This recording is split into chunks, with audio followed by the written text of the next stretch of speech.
Hello, AP Euro. Welcome to week 2 of distance learning for our Corona break. I am doing this a little bit differently this week because I love this information so much, and I know those videos that I've been posting are a little bit old, so let's go into our topics for today.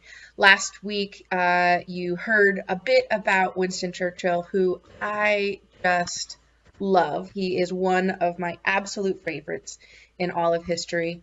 I love him because he's kind of grumpy. This photograph, excuse me, supposedly the photographer captured this look. Churchill had a cigar in his mouth. He always was smoking a cigar, and the photographer grabbed it from his mouth and he just kind of looked sternly at him. Churchill had all sorts of faults. He smoked cigars, he drank alcohol for breakfast. He was totally an alcoholic. But as you'll see, especially today and a little bit from last week, he was the right guy at the right time. He saw it as his destiny to help Britain through this moment of war. He made mistakes. He felt a lot of guilt about what happened at Gallipoli and other failures in his life. So I adore Churchill. Last summer when I was in England for vacation, I was at this place that has to do with the war that I'll tell you about in another lesson. And it was 1940s weekend, so people were there in costumes, and there was music, and there was a Churchill impersonator. Now, I know he doesn't look like a perfect copy, but imagine me walking past and like, is that you, Winston? So I was very, very excited. Churchill also famous for his wit. A lady came up to me one day and said, "Sir, you are drunk," which he was probably quite frequently, to which I replied, "I am drunk today, madam, and tomorrow I shall be sober, but you will still be ugly." So good. When criticizing someone he didn't like, he said, "He has all the virtues I dislike and none of the vices I admire." So his good points, he doesn't like his good points. And his bad points, they're not very fun.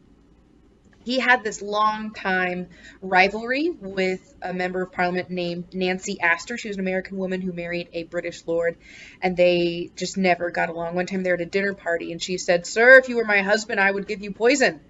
And Churchill said, "If I were your husband, I'd take it." And Churchill said the best argument against democracy is a 5-minute conversation with the average voter. But he also said it's better than anything else, and we certainly know that from our studies and from our own history. One of the topics that wasn't in last week, another tough decision that Churchill was forced to make in spring, summer of 1940, is what to do with the French Navy. Now, the French Navy had been stationed in Marseille in the south of France. As the Germans invade in early May 1940, they decide to move their navy to their colony in Algeria, just across the Mediterranean. This becomes a bit controversial because, as we saw last week, France is split in two. Northern France is occupied. Southern France is free. It's the Vichy government, but they are cooperating with the Nazis. So they control Marseille. They control essentially the northern African colonies. So this means that the Vichy government would hand over control to the Nazis. French Navy would fall into the hand of the Nazis. So to avoid this, Churchill suggests to the French government, move the French Navy to Britain. Come park here, let's save those resources and let's use them. But the French are convinced, no, it's not a problem. We're safe here in Algeria. And it looked like the Nazis are heading for them. So Churchill, after giving many warnings and opportunities, makes the decision to destroy the French Navy in North Africa. Over 1,300 French sailors are killed, more than 5 ships are destroyed, but Churchill made this decision because he doesn't want to get resources in the hands of the Nazis.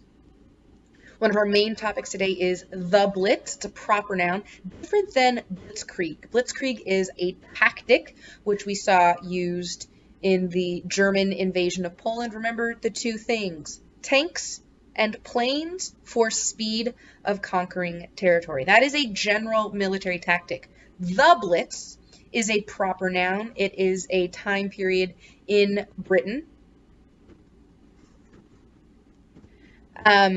Reason why the Blitz happens is after the Battle of Britain. the Royal Air Force wants to sort of get back at Germany. So the Royal Air Force flies to Germany and bombs Germany. Hitler is livid. Absolutely cannot believe it. So he wants revenge. We have seen already Hitler is brilliant, but also not logical.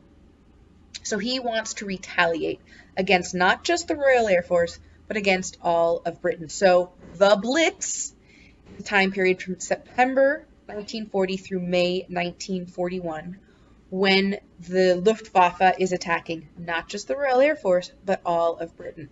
And this was a topic of disagreement. Hitler wants to attack all of Britain, attack the British civilians. Nazi leadership and the military leadership, the generals, say, no, mein Führer, we should be attacking military locations like bases or factories. We shouldn't attack the people. But Hitler is angry. He wants revenge. So he wants to inflict terror on the British people, and he does this in two ways. He attacks populated cities, London, also Manchester, Liverpool. London's the most famous, but there are many, many cities throughout Britain that are attacked. And attacks at night. All of Britain all happened during the day. For the two air forces to see each other, pew, pew, pew, pew, pew, pew, they had to see each other in the light of day. The Blitz is at night. And part of the way the Germans were able to do this, German spies on the ground in Britain would place radio transmitters in these target cities. Then radio signals would be sent from the continent, where Germany controls all the territory, and where they cross at that transmitter, the pilots would hear a radio signal when they were over the drop zone, and that's how they would know where to drop their bombs. However, the British were able to capture many of these German spies, and they would relocate these radio transmitters. They didn't want to get rid of them altogether because they didn't want the Germans to know that their spies had been captured. So they would move them into a field or a rural area away from these hugely populated areas to try and minimize the damage. But there still is a lot of damage that happens. At this point, pause the video. Watch the London Can Take It video. It is a newsreel from 1940. I want you to pay attention to a couple things. This is from an American perspective. So what do you think an American is doing? What's his purpose in reporting in this way? Is he biased or unbiased? So that's the first part. Second part is, what is the effect on the British people? So pause here, come back when you finish. Okay, hopefully you've watched the video. If you haven't, you're a cheater. The response of the British people, this is why I fell in love with Britain. We've seen in this class a lot of things that Britain has done that is not very good. But when I truly learned about the Blitz, this is when I fell in love with the British people and with the country. You can see in this picture, this is from the Thames. That is Tower Bridge next to the Tower of London, looking east. The east end of London is where the docks are, where a lot of factories are. So the Germans were targeting some of those industrial areas as well as the rest of the city. Britain, pretty much the whole country, goes into blackout when it is dark out. That means you have to have curtains, you have to put black paint over the headlights of your car. If you are breaking blackout, you can get fined or even sent to jail, because that means a plane could see you and you become a target. Some of the people who help police this or enforce this are air raid wardens. These are civilians who are helping make sure that people are staying safe. They help people get to safety. They help them get into an air raid shelter. If you live in a big house, you're going to go to your basement. If you live in an apartment building, your basement might not have enough room for everyone to go into. If you're out or you live in a very crowded part of the city, you might have to go into a tube station. So this is not comfortable, it's not ideal, but the British people did this. And in September and October of 1940, when the Germans attacked every single night for 6 weeks. Many people just took to going to the air raid shelter at the start of the evening and sleeping there rather than having to get up and then go to the shelter. They did this because they refused to give up. They had leaders like Churchill and like King George VI who were motivating them. If you ever have the chance to travel to London, I encourage you to visit the Cabinet War Rooms. This is the underground bunker from which Churchill kind of directed the war. When a German attack would happen, he'd go up to the roof because he wanted to see what neighborhoods were being attacked. His assistants and everyone said, excuse me, Mr. Prime Minister, you have to get to safety. He goes, no, I have to see what's happening to the people. King George VI, that is the father of current Queen Elizabeth, he became the king unexpectedly. His older brother, Edward the Edward the Eighth. Edward the Eighth, he'd been king for less than a year. He abdicates, and George becomes the king. So George the Sixth.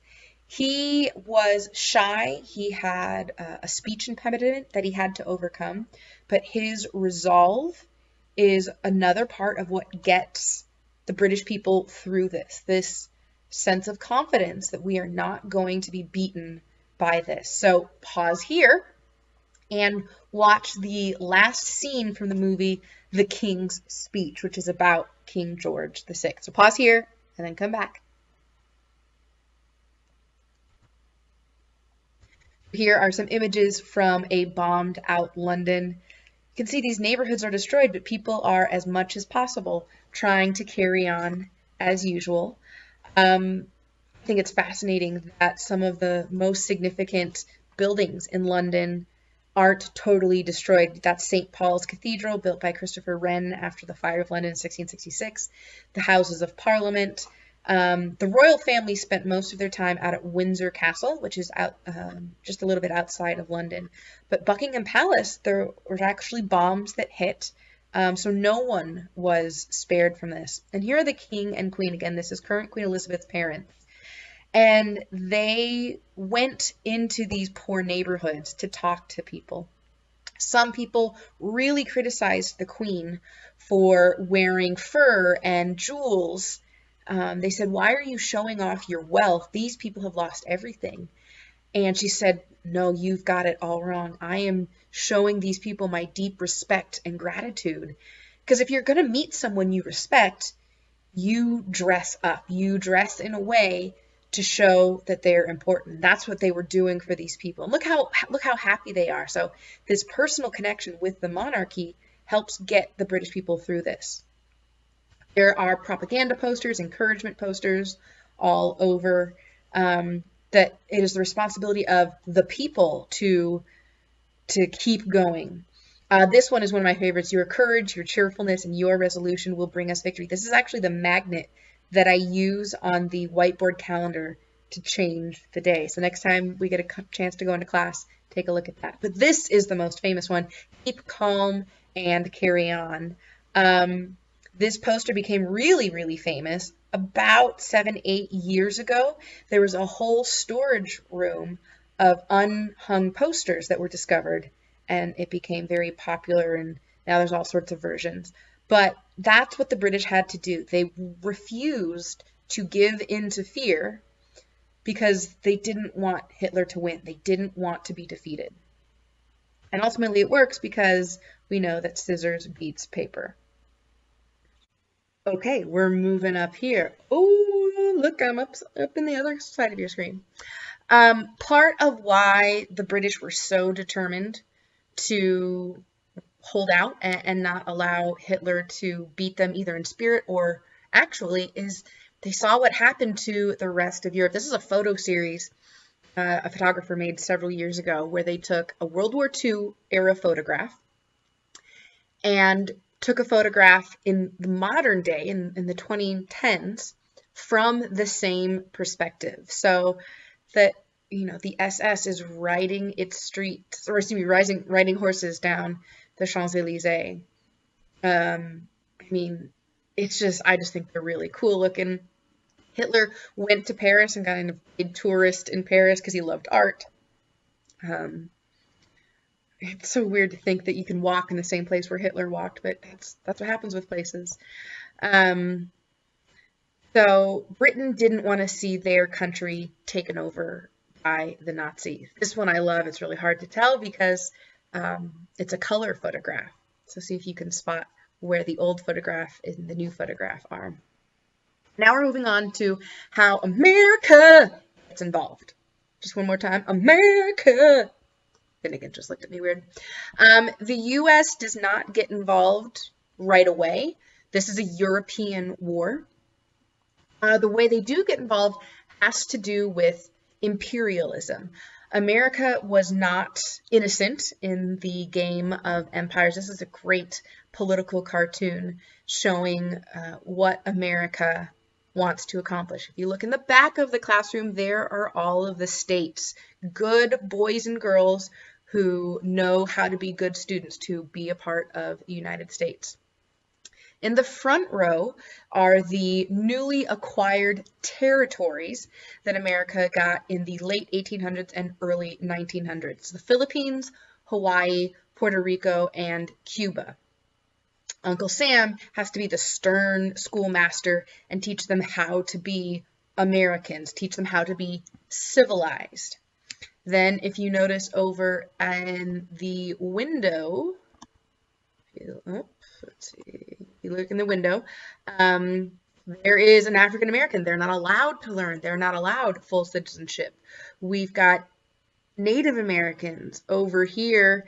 They're not even reading the letters right side up. They are so removed from resources. And there is a Chinese boy, because foreigners are bad. We want to keep them out of our country, of our schoolroom.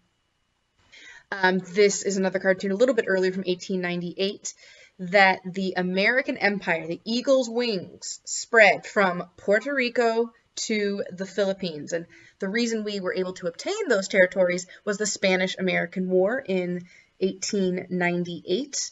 So that's how we got Puerto Rico and the Philippines. And so America has, since the early 1800s, established the idea that America is in charge of the Western Hemisphere. This is our hemisphere.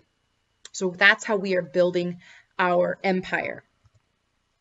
A lot of this was in the Pacific, lots of these island groups.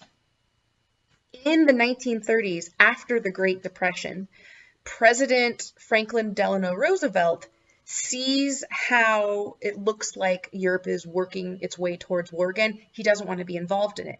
But he will financially participate because Britain is going to start buying materiel from American countries. And they're going to use gold because that was the most desirable currency. So America is going to be happy to do business. But eventually, Britain's going to run out of money with which to pay the American government and these American companies. Production of materiel really starts to go up. And by 1940, the Great Depression is essentially over. Some people believe that Roosevelt sort of encouraged the war, knowing that it would get us out of war, or excuse me, get us out of depression. But I have a hard time believing that an American president would want to go to war. When Britain runs out of money to buy these supplies, Churchill is asking FDR, can you help us in some other way?